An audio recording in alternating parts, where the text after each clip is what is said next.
Welcome to legal rules 24. Bharatiya Nyaya Samhita 2024లోని chapter 1లో section 1 గురించి ఈ video చేసుకుందాం. ఈ చాప్టర్లో సెక్షన్ 1 యొక్క title short title commencement and application అని చెప్పి ఉంటుందండి. అయితే మనకి ఐపీసీలో సెక్షన్స్ 1 to 5 ఉన్న సెక్షన్స్ని మనకి ఇక్కడ సెక్షన్ 1లో క్లాస్ 1, క్లాస్ 2, క్లాస్ 3, 4, 5 కింద కన్వర్ట్ చేయడం జరిగింది. అలాగే ఐపీసీలోని సెక్షన్ 1 to 5లో 5 అనే సెక్షన్ని కంప్లీట్గా ఈ భారతీయ న్యాయ సంహితలో డిలీట్ చేయడం కూడా జరిగింది. అయితే ఇక్కడ మనకి సెక్షన్ రీప్లేస్మెంట్ జరిగిన కంటెంట్ సేమే ఉంటుంది. మనకి షార్ట్ టైటిల్ అంటే this act may be called as Bharatiya Nyaya Sanhita అన్నారండి. అలాగే కమెన్స్మెంట్ అనేసరికి came into force by the central government by notification in the official gazette అన్నారు. సెంట్రల్ గవర్నమెంట్ బై నోటిఫికేషన్ అన్నారు. ఇక్కడ మనకి ఈ డేట్లో ఈ యాక్ట్ అనేది ఫోర్స్లోకి రావడం జరిగింది. 1 జూలై 2024 అండి. తర్వాత అప్లికేషన్కి వచ్చేసరికి మనకి సెక్షన్స్ 2, 3, 4ని క్లాజెస్ 3, 4, 5 కింద మార్చడం జరిగింది. మనకి క్లాస్ 3లో ఆఫెన్స్ కమిటెడ్ ఇన్ ఇండియా అన్నారు. క్లాస్ 4లో offence committed beyond India but tried within India అండి. అంటే బయాన్ ఇండియా జరిగినా కూడా అఫెన్స్ ఇక్కడ జరిగినట్లుగానే ట్రయల్ అనేది జరుగుతుంది.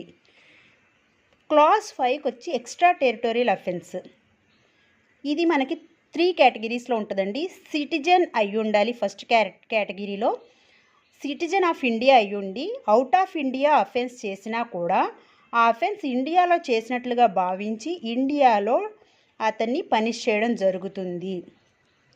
తర్వాత ఎనీ పర్సన్ అన్నారు ఇక్కడ. అంటే సిటిజన్ అవ్వచ్చు, నాన్ సిటిజన్ అవ్వచ్చు, ship or aircraft registered in India and offence committed in ship or aircraft wherever it is అన్నారు. అంటే ఇండియాలో రిజిస్టర్ అయిన షిప్ ఆర్ ఎయిర్ క్రాఫ్ట్ ఏ ప్లేస్లో అవుట్ ఆఫ్ ఇండియా ఉన్నా కూడా ఎవరైనా సరే అందులో కనుక అఫెన్స్ చేస్తే వారిని ఇండియాలో ఈ బిఎన్ఎస్ ప్రకారంగా శిక్షని ఇవ్వడం జరుగుతుంది అన్నారు.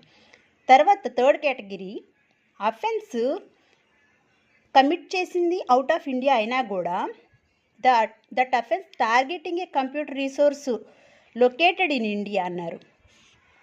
సో ఇండియాలో లొకేట్ అయి ఉన్న కంప్యూటర్ రిసోర్స్ని కనుక వాళ్ళు టార్గెట్ చేసి అవుట్ ఆఫ్ ఇండియా అఫెన్స్ కనుక కమిట్ చేసినా కూడా ఇండియాలో జరిగినట్లుగానే భావించి మన భారతీయ న్యాయ సంహిత ప్రకారంగా పనిష్మెంట్ ఇవ్వడం జరుగుతుంది. ఇక్కడ మనకి సెక్షన్ 5 అనేది ఐపీసీలోనిది డిలీట్ చేసేసారండి. కానీ క్లాజ్ 6 అనేదాన్ని కొత్తగా ఇంట్రడ్యూస్ చేశారు ఈ భారతీయ న్యాయ సంహితలో. ఇందులో మనకి నాట్ అప్లికేషన్ ఇచ్చారండి.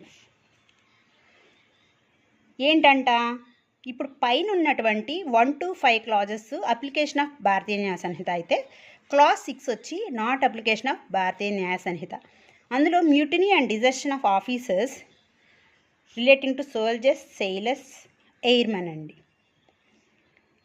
వీరికి ఈ భారతీయ న్యాయ సంహిత అప్లై కాదు. ఇదండి సెక్షన్ 1. మీకు ఇన్ఫర్మేటివ్గా అనిపిస్తే నా ఛానల్ని సబ్స్క్రైబ్ చేయండి, లైక్ చేయండి, షేర్ చేయండి. Keep following for the more updates. Thank you for watching.